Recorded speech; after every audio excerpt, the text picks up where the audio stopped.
आपण थोडंसं शॉर्टकट या सगळ्या गोष्टींकडे पाहिलं पाहिजे. आपण खूप साऱ्या गोष्टी बोलतो. दोन महत्त्वाच्या गोष्टी खरं म्हणजे आता इथं बोलतो आपण की एक तर या प्रोजेक्टच्या अनुषंगानं जे काही इथं आक्षेप चर्चेला गेल्या, तर आम्ही तुम्हाला सांगितलं की हे अडचणी आहेत. तुम्ही म्हटलं की हे जनसुनावणीमध्ये बोलण्याचे मुद्दे आहेत, हे रास्ते बरोबर, त्याच्यात काय दोन मत नाही. परंतु त्या मुद्द्यासाठी बेसिकली आम्ही तुमच्यापर्यंत आलेलो नाही. आम्ही तुमच्याकडे याच्यासाठी आलेलो आहे की ही जी जनसुनावणी होती, या जनसुनावणीला कायदेशीर दृष्टीने जेव्हा आपण याच्याकडे पाहतो ना, तर ही जनसुनावणीच बेकायदेशीररित्या आपण घेतोय, हा मुख्य आक्षेप घेऊन खरं म्हणजे आम्ही तुमच्यापर्यंत आलो. त्याचं कारण काय की पेसा अनुसूचित क्षेत्र जे आहे, तर त्या अनुसूचित क्षेत्रामध्ये जेव्हा आपल्याला हा जो तुमच्या समोरचा रिपोर्ट आहे, हा रिपोर्ट बनवलाय ना, हा रिपोर्ट कुठं बनवलाय? एखाद्या ऑफिस मध्ये बसून तर बनवलेला नाही. अर्थात याच्यातला 90% जो पार्ट आहे तो ऑफिस मधूनच बसून बनवलेला बरं का डॉक्टर, ही वस्तुस्थिती आहे. म्हणजे जर ते वाचलं व्यवस्थित तुमच्या लक्षात येईल. परंतु हा महत्वाचा पार्ट नाही. महत्वाचा पार्ट काय आहे की हा रिपोर्ट जेव्हा तुम्ही बनवायचंय, तेव्हा तो रिपोर्ट बनवत असताना प्रत्यक्ष तिथं जाणं अपेक्षित आहे, त्या क्षेत्रामध्ये जाणं अपेक्षित आहे, त्या क्षेत्रातल्या लोकांशी बोलणं अपेक्षित आहे आणि कमी अधिक प्रमाणामध्ये ते केलं गेलं असेल असं आपण गृहीत धरू, बरोबर.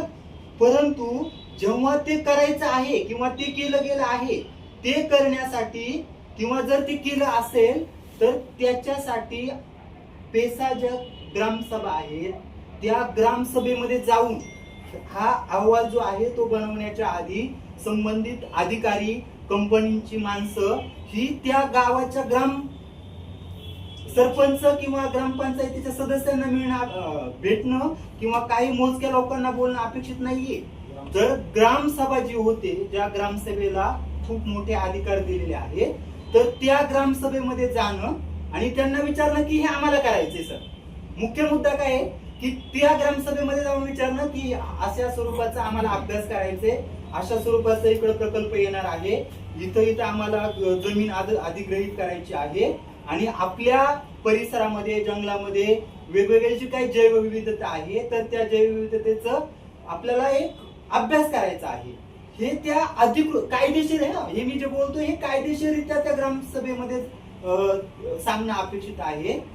ते फॉलो केलं गेलं नाही. ते न करताच हा अभ्यास केलेला आहे असं दाखवलेलं आहे आणि मग ती सगळी प्रोसिजर तुमच्यापर्यंत आणि ह्या सगळ्या तुमच्यापर्यंत आलेली आहे. मग जेव्हा तुमच्यापर्यंत आली म्हणजे बेकायदेशीररित्या हे सगळं प्रसंग, हा सगळे स्टेप झालेले आहेत आणि ते तुमच्यापर्यंत आले आहेत आणि तुमच्याकडे आल्याच्या नंतर मग तुम्ही म्हणजे नाही का तुमच्या प्रोसिजर नुसार तुम्ही जनसुनावणी डिक्लेअर केलेली आहे, बरोबर आहे. म्हणजे तुमची प्रोसिजर बरोबर आहे.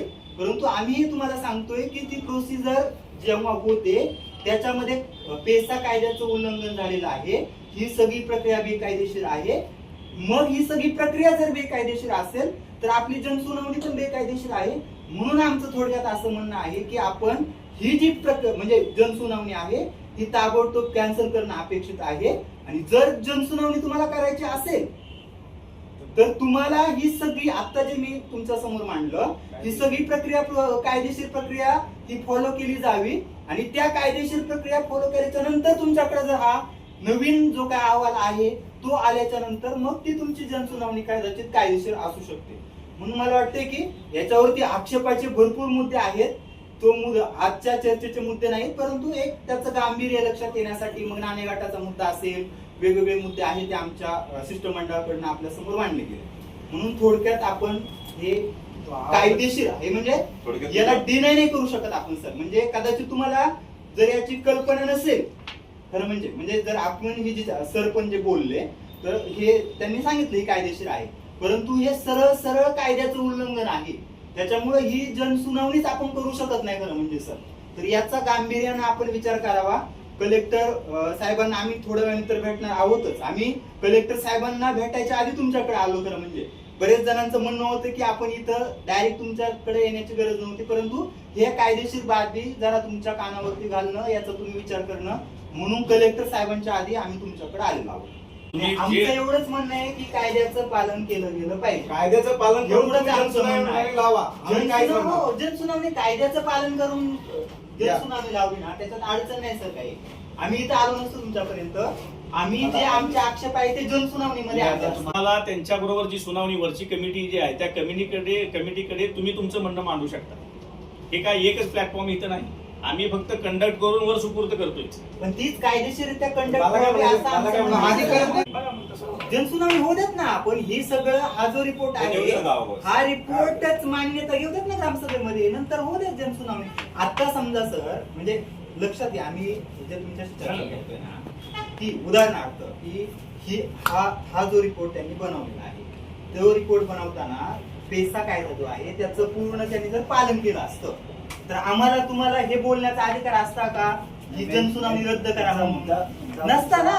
आम्ही या रिपोर्ट वरती जे आक्षेप आहेत ते आक्षेप आम्ही जनसुनावणीमध्ये बोलले असते ना की तुमच्याशी येऊन असं 1 to 1 शिष्टमंडळ बोललं असतं. म्हणून आमचं काय म्हणणं आहे जनसुनावणी हा जो टप्पा आहे हा प्रत्येक याच्यामध्ये होतो त्याबद्दल काही दुमत नाहीये. परंतु हा रिपोर्ट जो आहे तो रिपोर्टच खऱ्या अर्थानं नवीन बनावा लागेल त्यांना. आणि तो रिपोर्ट बनवण्यासाठी त्यांना ग्रामसभेमध्ये यावं लागेल. त्यांची परवानगी घ्यावी लागेल. मग ती परवानगी घेतल्याच्या नंतर पुन्हा हा रिपोर्ट बनवला जाईल आणि तो रिपोर्ट तुमच्याकडे येईल. तो रिपोर्ट तुमच्याकडे आल्याच्या नंतर मग तुम्ही आता जशी जनसुनावणी लावली ना तशी जनसुनावणी लावाल आणि ती कायदेशीर जनसुनावणी असेल. आता सारखी बेकायदेशीर जनसुनावणी नसेल. तेव्हा आम्ही तुमच्याकडे येऊ शकत नाही मग की तुम्ही ही कायदेशीररित्या केलेली जनसुनावणी रद्द करा. आम्हाला डॉक्युमेंट दाखवा. मग तुम्ही आम्हाला म्हणा आता जसं सर तुम्ही बोलताय ना आम्हाला की या आक्षेपावरती तुम्ही नोंदवा. ही प्रोसिजर ना सर. उलट तुम्ही सुचवा आम्हाला की कलेक्टर साहेब जर असतील तर उत्तम होईल. समजा कलेक्टर साहेब नसतील तर कोण संबंधित व्यक्तीला भेट RDC. चालेल. म्हणजे जरा बरं पडेल म्हणजे communication होण्यासाठी.